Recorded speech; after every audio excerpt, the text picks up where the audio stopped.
Yeah, it's time for us now to turn our attention to the big football game of the weekend. It is a big game that's not on TV for a multitude of different reasons. We'll talk about that maybe a little bit later on. But Brian McGuigan and Brendan Devenney are with me now to help preview this. It is the Tyrone Monaghan game. Throws in at 4 o'clock on Sunday in Harte Park in Armagh. Brian, what's the level of confidence that Tyrone fans have ahead of this game, that they're going to be the ones who are left standing at the end of it?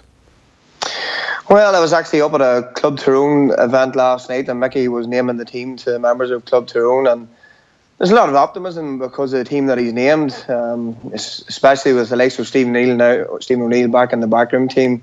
We're keen to see how Tyrone approach the game going forward, and the fact that Mickey has named Lee Brennan, Conor McAlliskey, and who's the other one? Mark Bradley up front in the full forward line. You know, it shows that they're not players that will go back and help out defence. So a lot of the game we expect to see three playing up front. So I expect to see a lot of influence from Stephen O'Neill this Sunday, because if you take last year against Dublin, you know, Mickey and his backroom team was Peter Donnelly and Gavin Devon, who are very defensive coaches, and they lack that cut thrust up front. So we're hoping to see Stephen O'Neill's influence on Sunday. Talk to us a bit about that, will you? Because we had Anthony Moyles in studio a while back, and he was saying that he was actually able to see specifically the diagonal balls that when he would have been marking Stephen O'Neill, O'Neill would kind of spin around, and all of a sudden the ball would be on into his breadbasket from somebody else who'd pinged it right across, probably you, now that I think about it, who'd pinged it right across the field, and it would be landing straight into him.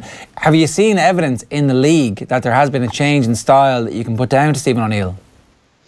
There was at the start of the year, the early part of the league, there definitely was progression, I think, the way we're going forward. But if I look, every time I would have been playing with Stephen O'Neill, it wasn't the first or second run that I would have found Stephen. It would have been maybe the third or fourth run that he was getting. But I think the key to it is the getting support up front. If you take the Dublin game last year, I think there was unwillingness for the people to get up and support Mark Bradley up front, who was playing up on his own. Unless you have that support up there, then there's nothing somebody up there on their own against 7 or 8 defenders can do.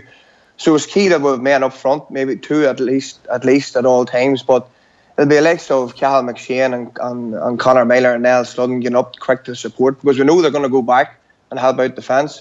But it's whenever we have the ball and we're trying to go forward, they have to get up and support the men up front, because they're not big in stature. You know, whenever we were playing in our teams, we would Owen Mulligan, Peter Kenneman and Stephen O'Neill, who are all totally different types of players.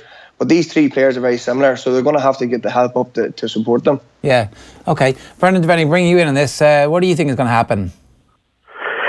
I admire Brian's optimism. Hey, I can't say I share it as much as I would love to. And from a former forward, I can't believe the way Tyrone have played all league now.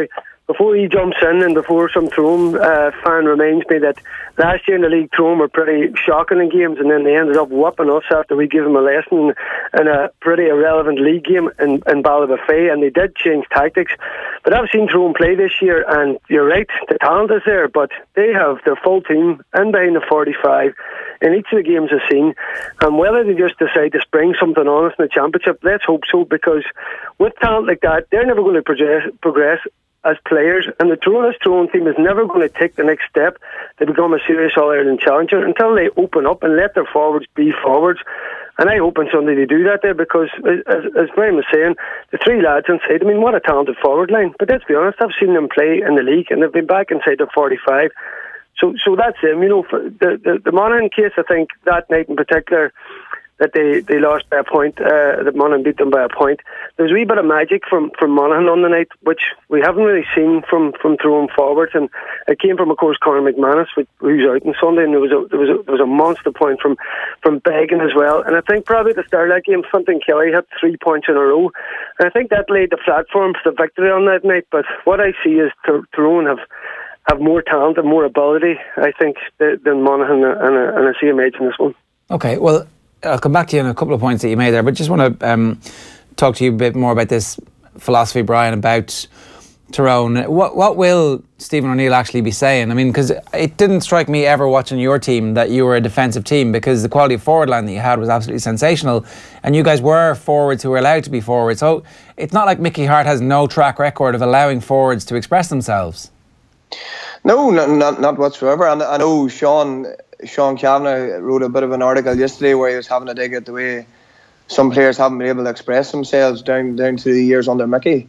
But Sean and Mickey was actually both in the same room last night, not in direct contact, but you could tell that maybe Mickey was having a dig at Sean, and that, you know, you take the instance of Owen Mulligan's goal, and he had been saying that I made the initial block in defence, and he said that you know, even at that time I was back helping the defence, and the famous incident we had with Kerry in 2003, where up on the bottom half of the field, you know, we had forwards back defending at that time. So he says it's not all new to the game, but I know where Brandon's coming from, but we're just so eager to see the way that Tyrone shaped their whole forward line. And if you take a Dublin game last year, this is the point I'm trying to make. Dublin at times are 15 men behind the ball, but when they win the ball, they all want to go forward. That's something that was lacking in the Tyrone team last year. So I would hope we would see more of that this year. I think, again, the balance right with Frank Bournes and Colin Kavanagh having a shield for the defence when they're having the ball, but also with the likes of Tyrone McCann and Peter Harte playing half-backs, I'll give them the licence to go forward and help us with the forward line. Yeah, because, I mean, Tyrone McCann and Peter Harte, they're not famous as defenders. They're famous as defenders who attack. Yeah, and, you know, as Mickey says, you know, everybody's basing this all maybe on the Tyrone or the Dublin game of last year, and Tyrone racked up some of the highest scores last year, so I do think it's unfair criticism, and maybe whenever he's getting it from the likes of Sean Kavanagh too, it's not easy for him. Yeah, what was that like? It was awkward last night, I think, whenever Mickey came in, but you know, Sean's obviously in the media spotlight now, and he wants to be as honest as he can be, and Sean, that's just the way Sean's seen it. But this time last year, Sean was talking about how great this Tyrone team was before the Dublin game, and he felt they could have won All Ireland, so not that much has changed. Yeah, okay. Brendan, talk to me then a little bit about why you think that this Monaghan team are actually going to be able to overturn Tyrone. Like, what is it about? Because I mean, Tyrone were absolutely dominant in last year's Ulster Championship, and as has just been pointed out there by Brian, they racked up massive scores in all those games, including against Donegal. But why are they so far behind where they were last year? When, I mean, it was pretty straightforward for them last year. Yeah, I think, you know, there's a lot to be made less criticism at Harte, and I suppose Tyrone are the big football machine in Donegal, and there's a lot of hype around them. And when they walked Donegal last year, or when they walked Ulster last year, that didn't really show either way about their feelings, because when a team has it that easy, it doesn't matter what they rack up. It matters when they come up against the force that can deal with them, and the one force that they did could deal with them blew them away. So that's a big question mark over Tyrone there. Last year it showed you nothing about Tyrone's team, because their challenge in Ulster was so poor, my own county included. And then of course when we went down to go out Monaghan, you know, Monaghan were playing poorly. It was, as I say, they walked through and they did rack up the scores. But I certainly think from a Monaghan perspective, they've a settled defence. But you know, it's a big test now for particularly for Jack McCarron and Conor McCarthy and Fenton Kelly, if he can reproduce that form he did in the league. Because if McManus doesn't play, you know, he is the torch. He is the spark that lights the torch in Monaghan as ever. And without him there, I think it makes it very difficult, because what Tyrone's bringing in terms of that running game and that experience they have throughout, and fair enough if Colin Kavanagh's not playing, I think there's going to be a big emphasis putting on to Sludden and Harte to really be, and McCann to be the leaders of the team and drive the ball forward. But as I say, hoping that they do leave that talent more inside. And even if you want to operate these three, always keep at least three, you know, somewhere two inside the 45 and two operating around there. At least there's a link ball, there's a proper passage of play, instead of us running from deep. Because as we see, if the other team plays like that and they pull the 15 back, it just makes for a serious, you know, poor stalemate, a wee bit like we've seen in Connacht last week. Luckily no one's going to be watching on TV. Can I just go back there? You've written off Colin Kavanagh starting, and you're also saying Conor McManus isn't starting. Is this you breaking news again on the airwaves? Yeah, after that last time I did, me and you concocted that story. I'm not breaking nothing. Hey, I can't believe you're breaking. Hang on, I was here. I just facilitated you when you were breaking the news. I'm just hearing stuff in the grapevine. Listen, and as we know, I think Harte's been pretty honest with what he's saying in the starting team. There's also what's going on here sometimes before games around players coming in and out and that. But you know, that's in the grapevine. But listen, I'm hoping the two lads start. They're integral to both teams. Yeah, cause, I mean, if Conor McManus isn't playing, then that would move the line significantly in Tyrone's favour. Do you think there's a significant doubt that he starts? Yeah, well, it's just word in the grapevine, Jerry. He's definitely got some kind of injury problem. So, as you say, I don't think there's a more important player to any county in the country than him. So, I think that would shift it hugely. But as we seen the last night, Jerry, if McManus can come on and we were patched up like he did in Castleblaney that night, that man just seems to provide the magic every time, and he did it that night again. So your fear would be from Tyrone if he doesn't start.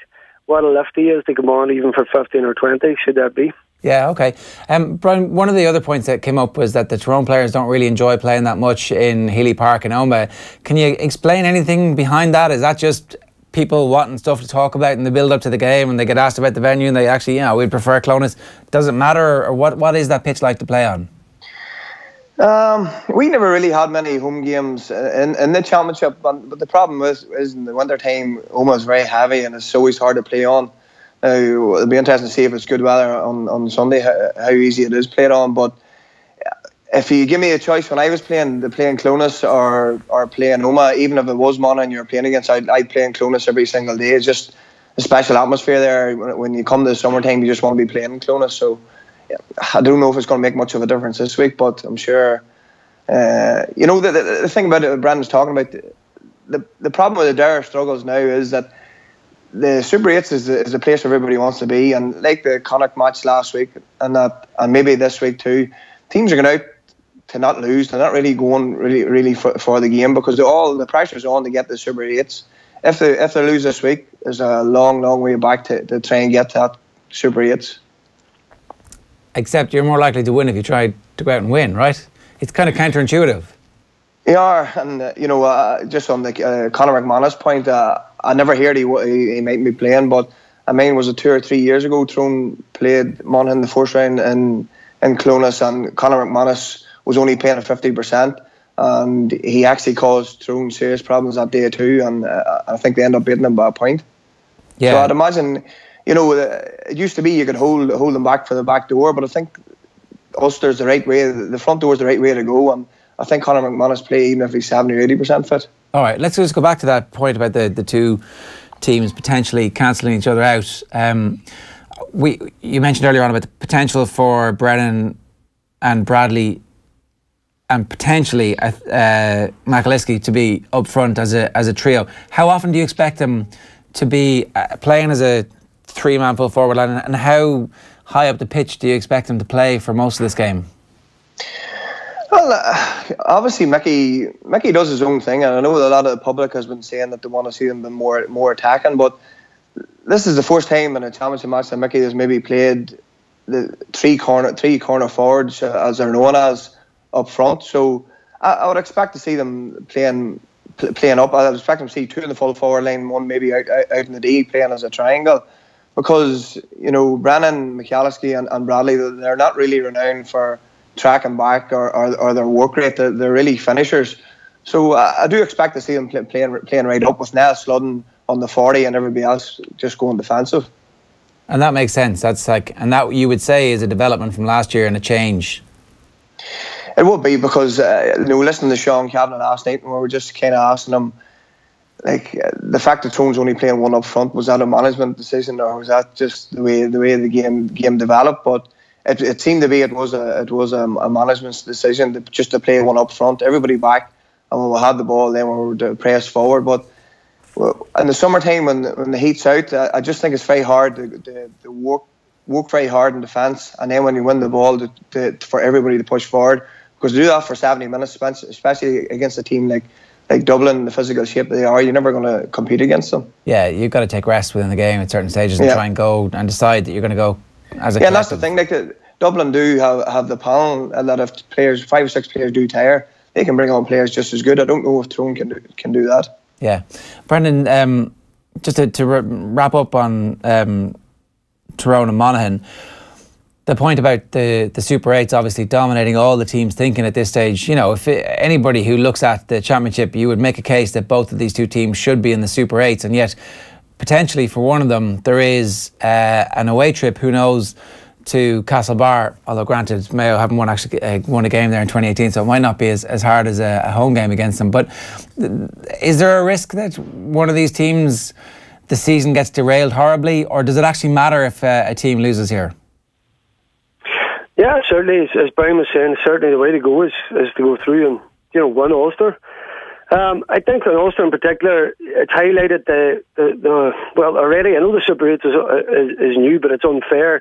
Certainly unfair to Ulster teams. If you look at Donegal playing Cavan, Derry next possibly down, and then Tyrone or Monaghan before the Super 8s. That's massive when you think of the route that the likes of a Kerry, a Galway. I'm looking at the other teams in the draw there. Kildare, I think, in Roscommon are shoe-ins to be in each provincial final. That means if they lose those finals, they have to win one game and they're in the Super 8. So I think I'd say that, the path to that, I think that the Ulster teams, particularly for the few tough games, it's not going to serve them well with all those games coming thick and fast. And the big question in the Super 8 here as well is Dublin. Everybody's got a home away in a game at Croke Park. Are they getting 2 games at Croke Park? Because you're seeing like a significant imbalance coming with that pitch, and I think the National League finals highly, show that up highly. You look at Armagh and Fermanagh, they had more points at half time than they had in the league game a few weeks before it scored. Just shows you what a scoring pitch it is. And then if you look at Cavan and Roscommon, I mean, it was an absolute field day of scores, and I think that shows you what the Croke Park pitch, the difference it is playing on that pitch, and that's what the Dubs have mastered. So it'll be interesting to see, as I say, do they get 2 games in Croke Park, which again, I think will be giving them an advantage. Why is it a scoring pitch? What do you mean? The pitch. What about the Croke Park pitch? Yeah. So how does that work? Because most of the pitches are actually roughly the same size. I know that It's not just dimensions, Jerry. It's the fast playing nature of the pitch. The pitch, the surface that it is, there's a mesh in it. It's fast playing, and what it does is it makes faster teams work better. And if you take Brian's brilliant team there that won 3 All-Irelands, why did the Armagh team that dominate Ulster as much, if not more than them previous to that, only won 1? The difference was when Tyrone had Croke Park, they were a faster team. Armagh suited playing in Clonus, where they were the kings. If All-Ireland finals played in Clonus, Armagh would have 2 or 3 as well. And that is the difference, and I think that's what the Dubs have mastered. And if you look at those 2 league finals, why did they become such out-and-out scoring games compared to the league games that was previous to them? It's that pitch at Croke Park. Everything changes there, and I think that's what the Dubs have really mastered. And listen, I'm not complaining about it. That's their job to do that. But there's a different game when you had Croke Park. Do you buy that, Brian? Yeah, obviously, when we were playing Armagh, we knew that big open spaces in Croke Park would have suited us better, because Armagh and good and physical and getting close to you. So look, it definitely did help us, but they also beat us a couple of times in Croke Park too. Not that many times. Well, beat us once in Ulster final replay, which you shouldn't have won. Yeah. Was that 03, 05? That was 05. Yeah. 05 was the best championship of all time, I think. But anyway, we can have that conversation some other time. Briefly, Brendan, a word about Donegal. Unbelievably impressive last weekend, and a young enough team who will actually benefit from the tactical changes that we've seen from them, and then B, the games coming thick and fast over the next while. Yeah, I suppose a wee bit like Tyrone last year going through Ulster. Donegal wouldn't have learned, very much from that.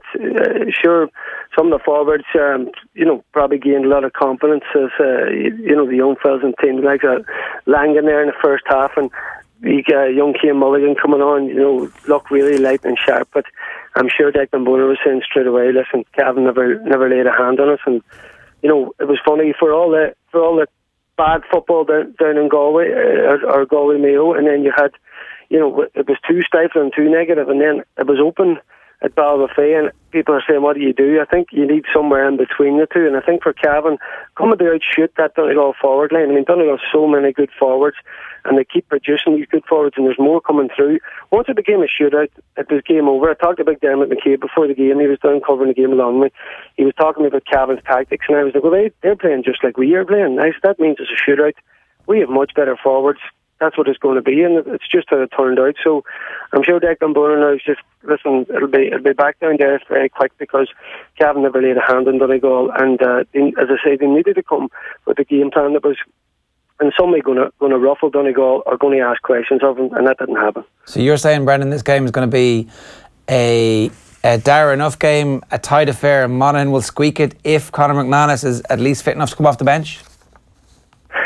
No, actually, I'm tipping Tyrone. No, I think McManus will certainly bring the magic. I just think that Tyrone, as a 15, are a better team. And that night, as I say, just come back to the league game, you know, they missed a load of chances to be kicking herself. Even right up to the end, Peter Harte missed what you straightforward kick for him to level up the game. And I think, as I say, Monaghan come up with a couple of magic scores, and as I say, Brendan Kelly with 3 points to start the match, which was an unusual start. So all those things, I think, led into Monaghan winning by a point. But looking at that game, Tyrone had much more to improve, and it looked like they had much more, not much more, but slightly more ability as a 15 than Monaghan, and I'll be tipping them to win that match. All right, Brian, I assume you're going along with that? Yeah, well, look, I mean, when Dublin beat Monaghan last year, I really thought at that time that Malachy Roker took Monaghan as far as he could have. So to keep their Division 1 status this year, I think it's a massive achievement. Jack McCarn and Conor McCarthy have been great foils for Conor McManus, and if they can give him the support this week, then Tyrone could be in trouble. But as we've seen last year, Jack McCarn in a great league, and he didn't carry that through the championship, so it'll be interesting to see if he can do that. Yeah, good stuff, lads. Enjoy the game. Thanks a million. No bother. All the best. That's Brian McGuigan there, and Brendan Devenney giving us their thoughts ahead of that game. We'll obviously have a reporter at it on the radio on News Talk on Sunday afternoon for you as well. And make sure you stay tuned to our social channels. Subscribe, youtube.com/offtheball. Click the little subscriptions button, and anytime we have some of this live stuff going, we'll ping you a little message. So all you do is click the button and away you go. Free top quality sports content. Who could ask for any more than that?